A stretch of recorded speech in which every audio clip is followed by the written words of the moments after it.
पोट नीट साफ होत नसेल आणि कॉन्स्टिपेशनचा त्रास जर वरचेवर जाणवत असेल तर या 6 गोष्टी निश्चितपणे करा. नमस्कार, मी डॉक्टर प्रिया धंडगे. पोट साफ होणं हे आरोग्याचं महत्त्वाचं लक्षण आहे आणि ते साफ होत नसेल तर अनेक रोग तुमच्या शरीरात येऊ शकतात. यासाठी गरज आहे हे 6 नियम पाळण्याची. सगळ्यात पहिला म्हणजे सकाळी उठल्यानंतर 1 ग्लास कोमट पाणी प्या.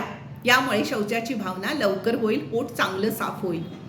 दुसरी गोष्ट म्हणजे काय करायची तर दिवसभर 8 ते 10 ग्लास पाणी प्यायचं. याचबरोबर आपल्या आहारामध्ये द्रव पदार्थ जास्त प्रमाणात ठेवायचे. ताक असेल, नारळ पाणी असेल, लिंबू पाणी असेल, भरपूर प्रमाणात घ्या. तिसरी गोष्ट म्हणजे आपल्या आहारातून मैदा कम्प्लिटली बंद करून टाका. पास्ता असेल, बिस्किट्स असतील, टोस्ट असतील, बिस्किट आहेत, ब्रेड आहे, हे सगळं कायमस्वरूपी बंद करून टाका. चौथी गोष्ट म्हणजे तुमच्या आहारामध्ये पालेभाज्या आणि शेंगावर्गीय भाज्यांचा भरपूर प्रमाणात वापर करा. पाचवी गोष्ट म्हणजे ज्या सीझनला जी फळं येतात ती सालीसकट व्यवस्थित चावून खा.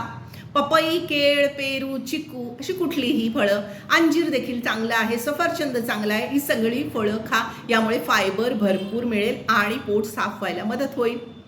आणि सगळ्यात महत्त्वाची 6वी गोष्ट म्हणजे गव्हाचं प्रमाण कमी करा आणि त्याऐवजी ज्वारी, बाजरी, नाचणी किंवा इतर मिलेट्स जसं की कोडो, कुट्टू, साम याचा उपमा, भाकरी याचा आहारात समावेश करा, ज्यामध्ये भरपूर प्रमाणात फायबर्स आहेत. आणि मग बघा की तुम्हाला किती छान वाटतं.